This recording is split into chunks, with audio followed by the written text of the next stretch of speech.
अस्सलाम वालेकुम everyone, I hope कि आप सब खैरियत से होंगे। आज मैं आपके साथ फ्रूट सैलेड की बहुत इजी और झटपट रेसिपी शेयर करूंगी।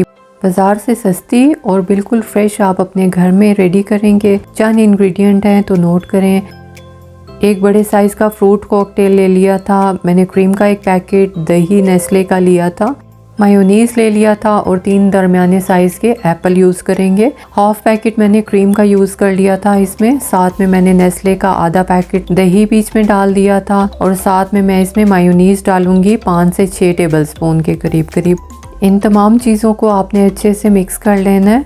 फिर मैं इसमें शामिल करूंगी 4 से 5 टेबल स्पून पिसी हुई चीनी। आप बगैर पिसी हुई भी डाल सकते हैं, लेकिन मैंने इसमें ग्राइंड चीनी डाल ली थी और अच्छे से इसको मिक्स कर लिया था। बस आपने इस चीज़ का ख्याल रखना है कि जो भी आप चीज़ डालें साथ अच्छे से मिक्स आपने करना है, ताकि फ्रूट्स डालने से पहले तमाम चीज़ों की मिक्सिंग अच्छे से हो जाए। फिर अच्छे से मिक्सिंग करने के बाद मैंने फ्रूट कॉकटेल का जो जूस था वो हाफ इसमें इस वक्त डाल दिया था। ये डालना इसलिए ज़रूरी होता है कि जब हम तमाम फ्रूट और चीज़ें डालते हैं तो हमारा सैलेड थोड़ा सा ड्राई हो जाता है। तो सैलेड को थोड़ा सा जूसी और अच्छा सा टेस्ट देने के लिए इसका फ्रूट कॉकटेल का जो जूस है वो लाजमी डालना है। और आगे चल के मैं बताऊंगी कि ये डालना क्यों ज़रूरी होता है और एक्स्ट्रा फ्लेवर्स भी हमें ऐड करने की इसकी वजह से ज़रूरत नहीं पड़ती। फिर मैंने तमाम कॉकटेल इसमें शामिल कर लिया था और अच्छे से इसको मिक्स कर लिया था।